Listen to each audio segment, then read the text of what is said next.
So, hello, welcome everyone. Welcome to this very, very special episode of the Polyester Podcast, in which we're talking to Stacey Battat.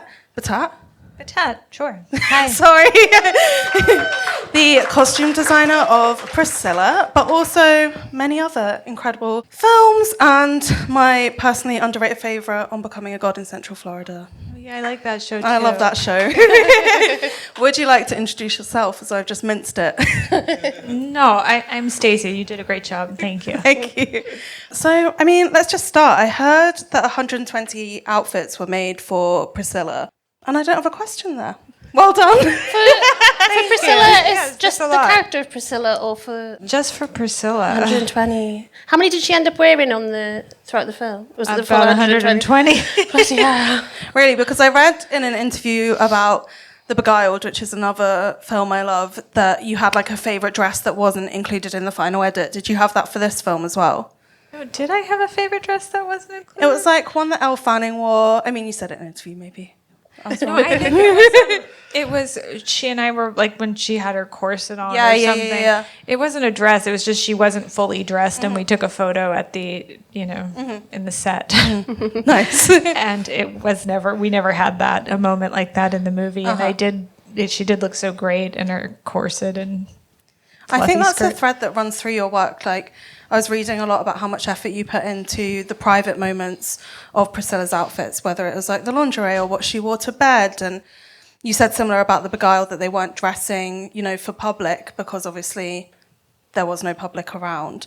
What interests you about these kind of like private moments of fashion? I don't know. I just think it's also partly that the stories that we're telling are stories that are set a little bit behind the scenes. They're not set, in a forward-facing way. And, I think with the Beguiled, for example, it's just like they had to corset themselves in. They didn't have the housekeeper to corset them in. So, maybe things were a little looser, and they didn't really wear those hoops that women wore during the Civil War, because why would they put them on? They had to go do the, vegetable garden. I also read that like Priscilla and also The Beguiled were low-budget films. What kind of constraints does that put up from a costume perspective? I mean, it does actually put up a lot, but what's nice is I feel like costumes are important to Sofia, so even though it's a low-budget film and like we definitely don't have a huge budget to do it, it's not as low as it would be on someone who didn't have the same appreciation for costumes. So that's nice. I also think it would probably be quite comforting to a lot of people here that these films are low budget. Well, I mean, it's good as in comforting because it means that anyone can make something if they want to. But I was wondering why you think like it's still really hard for female filmmakers to get that sort of funding. I don't really know, but I'm always surprised that it's hard for Sofia to get enough money to make her things, because I think she's such a proven and like wonderful filmmaker. But all filmmakers are having trouble getting funding to make their movies. So I don't think it's just her. And I think it like the problem is that like there's a lot of men in charge, and men don't always trust women to do things with a lot of money.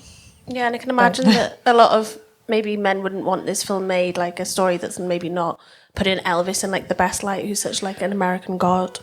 Yeah, maybe the Elvis estate, but I think it's just like, it's like in the same way that costume designers get paid less because like it's women's work, that women's work often is undervalued. And I think, there's a lot of male studio executives that probably have a harder time. I don't know, it's just the way, like, unfortunately, I'm not trying to say it's okay, but it's just the way of the world. It's like, you have to work around it just to... Yeah, I don't know. Like you have, and it's hard to be, gentle, I guess, because then that somehow means you're not trustworthy to command a ship. Yeah. I think when I was watching like the film and all the costumes in it, I was wondering if you found it hard because she's such like a prolific figure for style. Like, was it especially difficult to not necessarily always replicate her outfits, or did you prefer having that kind of freedom? No, I liked having that kind of freedom because also I think there's a misconception that we really know what she looked like between, like from when she went to Graceland until she got married.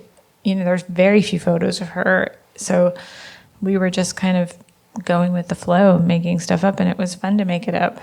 Did she have much input in that? Like, would she see what the costumes were? No, she didn't. She wasn't like a hands-on producer. She was a producer, but she wasn't micromanaging in any way. She wasn't like, no, that's what it looked like. It didn't look like this. Or, it was very easy. You've done a few period pieces with Sofia and on Becoming a God in Central Florida. Would you say like historical accuracy is important, or is it more about like telling the story in the best way, I suppose? I think historical accuracy is important, and also in so much as historical accuracy is important, it's also nice to understand what was actually happening at the time, because times shift and times change. So like reading magazine articles and like that sort of thing, because like if you, like speaking of, the difference between women now and women then, and like a Vogue magazine in 1959, it was like, it just, you'd be shocked. Is all I can say. Like there would never be an article like that now, like about ways to be demure and keep your husband please. I thought it was really interesting how the costuming in Priscilla was such a integral part of the story, in that it shows how she changes through these kind of different periods of her life. I was wondering if you could talk us through that a little bit. Yeah, I'd love to. So I think a big part of it was the foundation garments, is that early on, she's wearing classic 50s undergarments, but they are those crinolines that the skirt is puffy, and it kind of has like that little bell shape, like a cupcake. And I think that shape is kind of childish. And then as we moved along through the story, we lessened the shape of the crinoline, like just it got a little less puffy. And then, ultimately she ends up in pants. And I think that was all, including the colors and all that stuff, kind of helped to express her journey. Yes, I noticed it. I noticed it throughout the film, but like one tiny little moment that I noticed is when she goes to LA and she's wearing Prince after he's said that he hates her and Prince, but I'm assuming that was purposeful.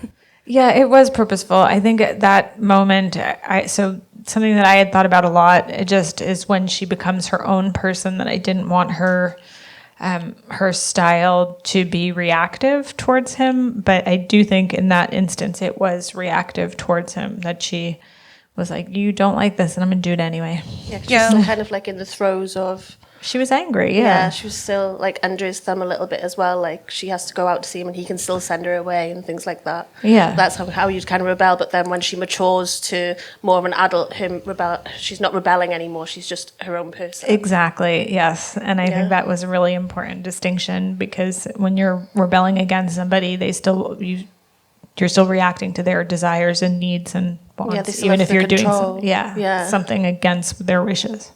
I also thought it was like so powerful, but not in a fun way, when they go shopping at Elvis and Priscilla and like all his mates are there. I was like, I feel so mortified. I know, it made me feel sick, because usually like you watch like a makeover bit in a film and you're like, yes, like in Clueless or something.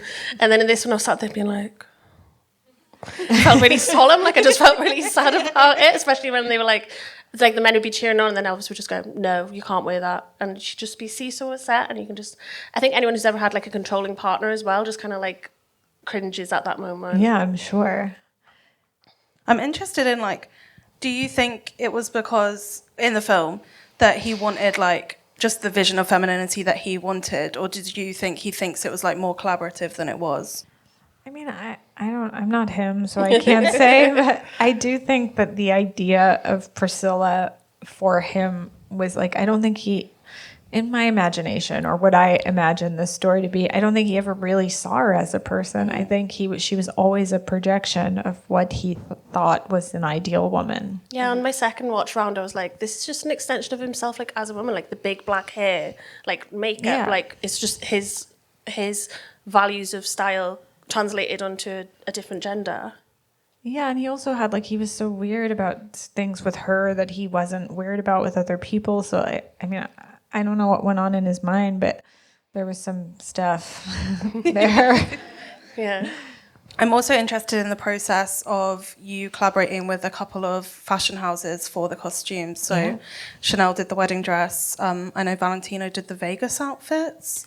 No, Valentino didn't do the Vegas outfits. A company called BK Enterprises made the Vegas outfits, and they made them for Elvis too, really? essentially. Yeah. But Valentino was hugely collaborative and made a lot of his clothes prior to Vegas. They made a lot of his knitwear and some of his suits and everything. But Yeah, I thought it was fun how like his costuming is kind of like a bit more demure at the beginning, like he's wearing just like a black turtleneck and black trousers, and then he ends up obviously in the iconic jumpsuit, and then that's kind of flipped with Priscilla's story, like she's in the extreme outfits and then in the more demure ones as it goes along.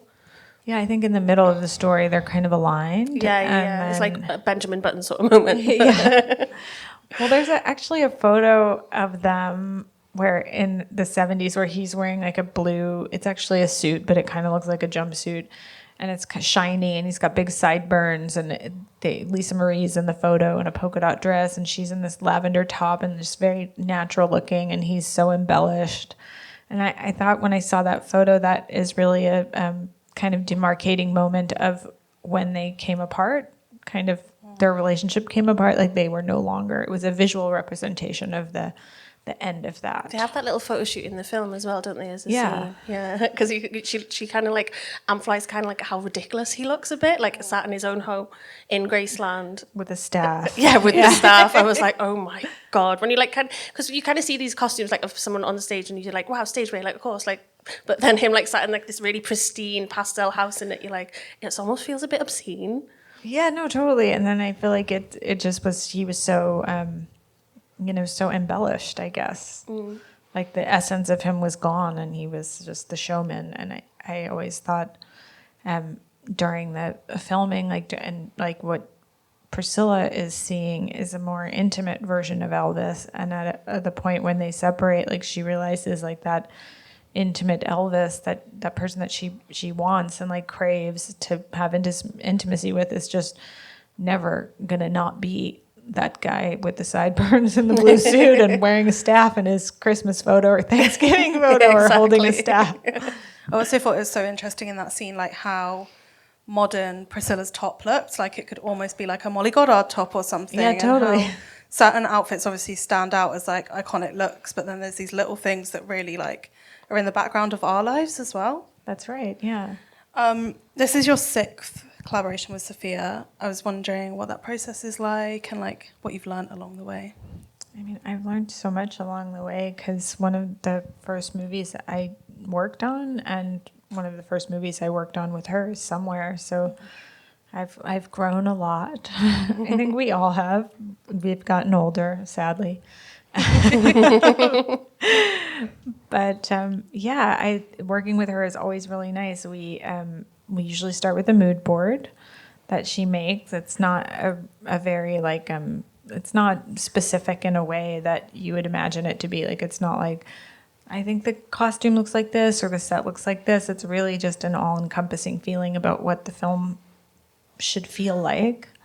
And then from there, we just kind of I take my end and I kind of make color palettes and figure out what the clothes should be. And then Tamara Deverell, who did the production design and the sets, she, kind of took those notes and started working on the set. And then Philippe, obviously, the cinematographer, has his own ideas. And then later, like after a little bit of time has passed, we come back together and look at everybody's photos and inspirations. And it's organic.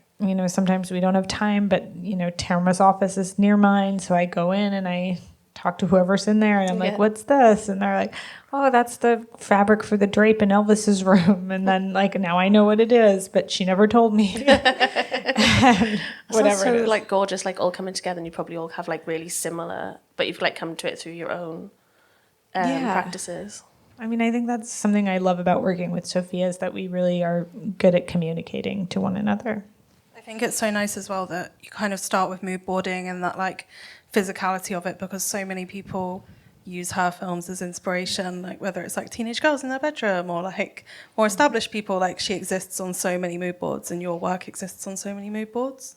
Yeah, no, it's funny. She has some of the same images on her mood board all the time too, so... I'm the same, like, same 4 images. How can I make them different, please? Mine is like all over the place. It's not the same stuff. Really? No. There's always like things I want to bring in, but then sometimes it's There's just some random. staples, I think. Yeah, Gina's probably seen the same like 10 images for the last 10 years. I'll rip out like a recipe and then like a wooden box and like just That's so like random fun. stuff. Yeah. I was interested. What is there anything you want to ask? You can go. I can't remember what my next question is though. I guess I found it interesting in the film as well that when she moves into Graceland, she's given a uniform, and then she's given like the Catholic school uniform as well. She's very like set in she's just given what she has to look like. Just thought that was really interesting. You know, the uniform was actually one of my favorite costumes in the movie because I love that it is so uniform. Everyone has to wear it, but there's something, it's very recognizable to anyone who's ever seen a Catholic schoolgirl. It doesn't feel like it's different or, you know, whatever, but that color, that sage green color kind of makes it feel, I don't know, like it's jarring a little bit because I haven't seen one in that color. It also, I think it made me like, it like reinforced like that she is a child, like this is an infant, like it's infantilizing to be in a Catholic school uniform a bit, and then she goes home and she has to dress in like these really long, gorgeous dresses and pretend to be the woman of the house. Yeah. No, it's true. And then I thought the color was also like, it was like, that was what's so great about it is that she was a child, like very ordinary, but then her situation was so extraordinary.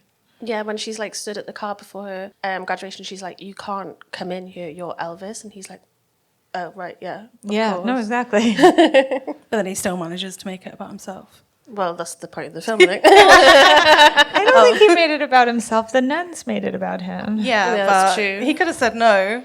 No, he could've parked down said the he'll street. wait outside. He waited outside. I also thought it's interesting with the school uniform how it was like her peers don't change, but she's changing so rapidly, like with hair and makeup and like her behavior. That's right, yeah. Just a little thought. Just another thought. She had both a brown and a black beehive. I also wanted to briefly bring up the bling ring because I feel like it's having a bit of like a zeitgeisty moment. Like there's so much. We rewatched the bling ring in the studio the other day and we loved it. Great soundtrack, great costumes. How was it working on? Like, did you consider it a period film at the time? So there wasn't that much time between. No, it I and doing think it. so. When we talked about the bling ring, we always talked about it as kind of like a non-linear time because we said like this. I don't know why I remember this that we really wanted them to have juicy couture sweatsuits, but they also needed iPhones. Mm-hmm. So we kind of were like, it's both. But that's me now. interesting because I feel like that's how we see Y2K or like decades kind of get reduced to these few things and like merged very quickly when we kind of lose the hyper specificity, even with like the 60s or the 70s or whatever. It's like one silhouette, one thing, one whatever. So I feel like that also makes sense in a way because it's how we remember things. Yeah, that actually is true. And I think that was a challenge, by the way, on Priscilla, is trying to differentiate like 1965 to 1969 because we do have such distinct ideas of what is the 60s and what is the 70s. And there's a lot that goes in between. Like before you get to bell bottoms, there's like a slight boot cut. What do you say is like the biggest like misconception if people think they're in a 60s look? Like what gives them away is like not being historically authentic. Oh, I have no idea. Fair enough. Do you have an An opinion? H&M tag. No, I don't have an opinion. Like I just always think about like I did a course on it once and it was like saying how we can never remember the past, how it actually is because it's shaped by the pop culture that we consume around that decade. I think that's even people true. that were there. Yeah. So I find that really interesting. Well, I always think about that too in designing a period movie, that the things like you had mentioned, that lavender blouse, that it looks the same. I mean, that is a historical one, but that locket, that heart locket is, there's a choice. Like you could use it or you could not use it. Priscilla did really have a heart locket like that. And I feel like the choice to use it was because it is so recognizable to us now. Like you could buy it at a store. So Yeah. Should we go to audience questions, Misha? sure. Antoinette. We've got a glamorous assistant. Yeah. Wait, hello. Oh! Sorry, that was very loud. Sorry, everyone. I am your roving reporter. Put your hand up if you have a question. Any questions? Don't be shy. I'll ask a question. Okay. In your career as a costume designer, are there any costume designers that really inspired you or that made you want to take that path into film? Oh my God, so many. But one of my favorites is English. Her name is Jenny Beavan. Yes, Yeah. wonderful. She I did think Cruella, she's she an- did lots of stuff. Yeah, Yeah, she did lots of stuff. She's amazing. So amazing. Have I'm you going ever... to say Jenny Beavan, and I'd never met her. Oh, no.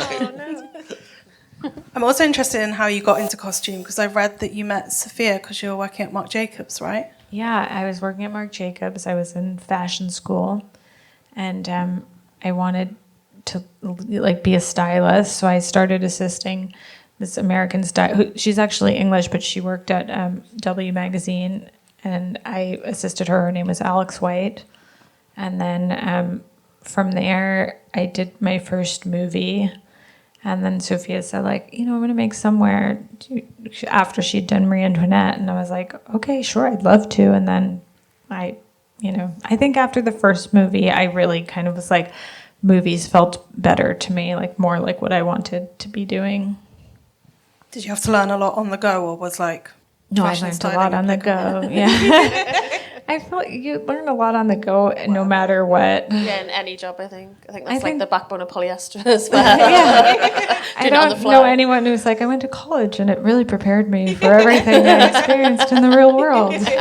It's true. I mean, not saying someone shouldn't go to college. I'm just... I am. Don't do it. Don't bother. Don't do an unpaid internship either. I think we've got a question over here lovely. to this lovely lady. Hello, I love all of your work, so thank you. Did you get any particular notes from Priscilla that informed your making and any that stuck in your mind? Yeah, so I had actually... I didn't speak to her directly, but I had asked Kaylee to ask her at some point when she stopped wearing stockings, because in the late 50s, any woman would wear stockings, and then by the 70s, you wouldn't. So I was really curious when that was. And then she also told me that Elvis would wear a black shirt. He would change out of his jumpsuit between shows in Vegas, which I thought was informative. She really had a lot of nuggets of wisdom. Yeah, he's always in pajamas in the film. He's never shirtless in the film. I was like, wait, Jacob Elordi, come on.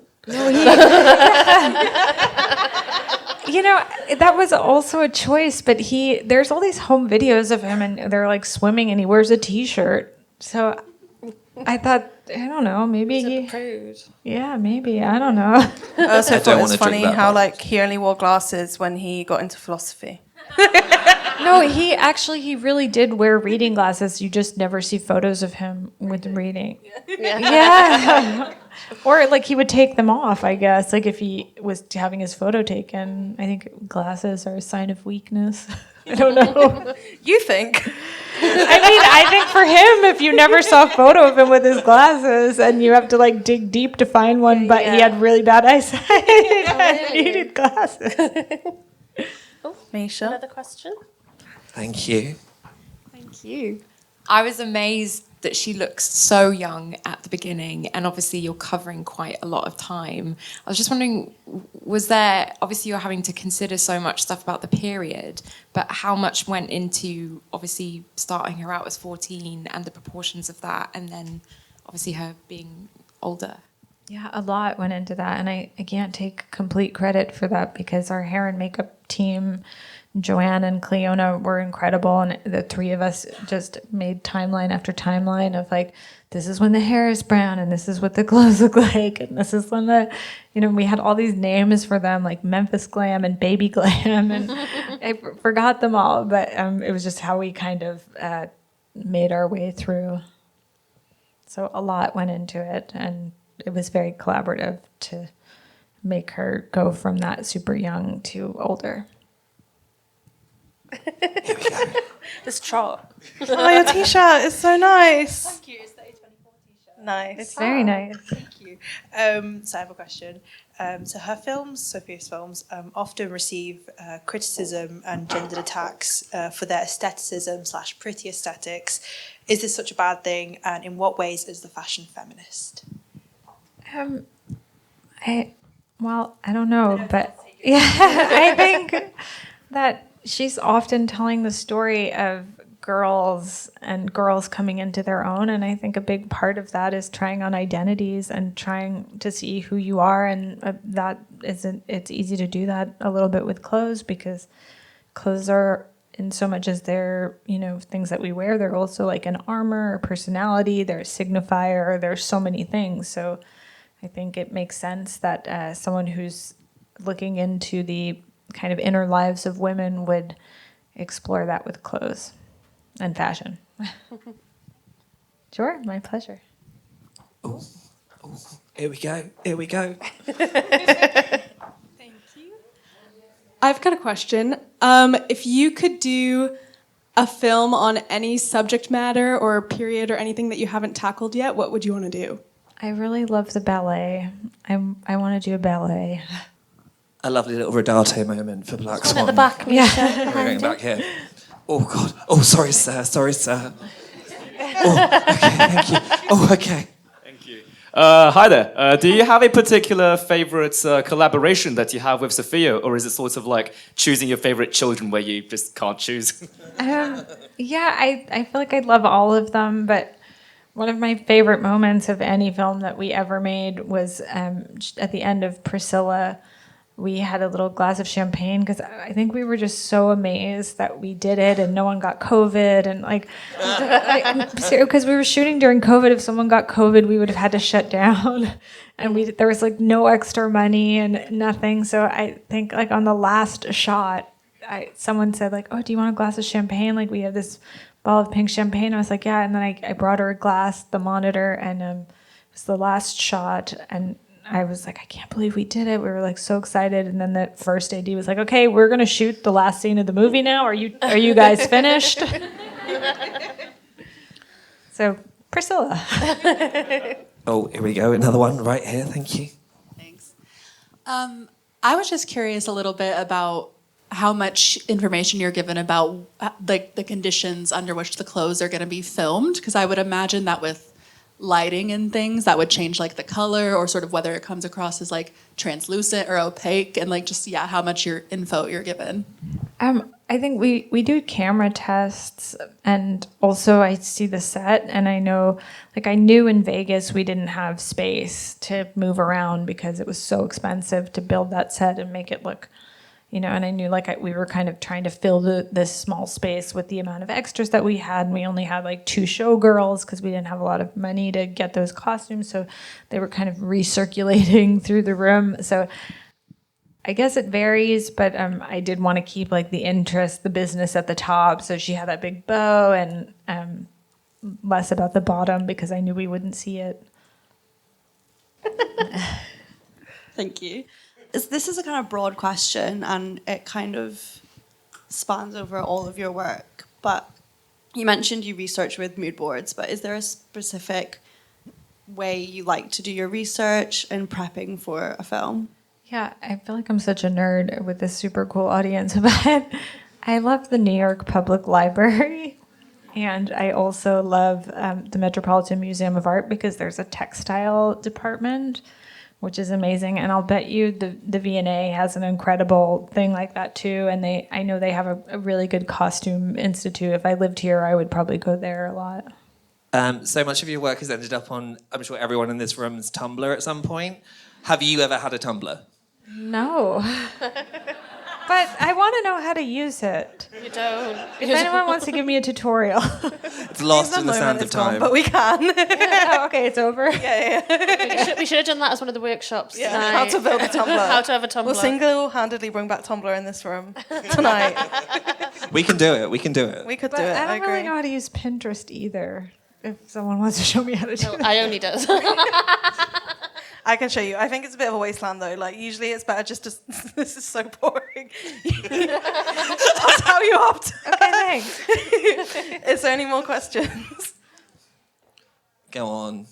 We can probably do one more. Okay, here we go. All the way around. There's 2. Oh, 2. We do both. Okay, we can probably do 2 more if they're quick. Yeah. Sorry, where was the one here? It was Georgie. Back to. Let's do her first. Hi, so much of your work has influenced, I'm sure, so many of our personal senses of style. So I'm curious if any of the projects you've worked on have influenced your own personal style or inspired you to, I don't know, in any way? Actually, yes, every project, sadly. I have a feather coat that I've never worn that showed up after the bling ring. I also have a coat that I made or had the tailor make for me out of Priscilla's baby dress fabric that was left over. It's bright pink. I love it, but I don't wear it that much. I want to see it. It's really nice. It's beautifully made. They did a good job. Last question. Georgie, Miss Georgie, was it you? Oh, go on, make it a good one. I've already asked one. This is awful. Jacob Elordi is very tall, and Katie Spaney is very small. Was there ever any conversation about like the proportions of dressing them together in terms of how they were going to be shot together? No, I think that was Philippe's problem. Did you also want Jacob Elordi more naked? Very inappropriate. I think he was so great and so charismatic and so charming, and I like the idea that there was a little bit left to the imagination. That's the right answer. That's a good answer. Gorgeous way to end, I think. Yeah, well. Cut the mic. Misha, put it down. You're not allowed. I have a question for the audience. Yes. I want to know if they're going to do karaoke and or cake decorating. Okay, put your, say yes now for cake decorating.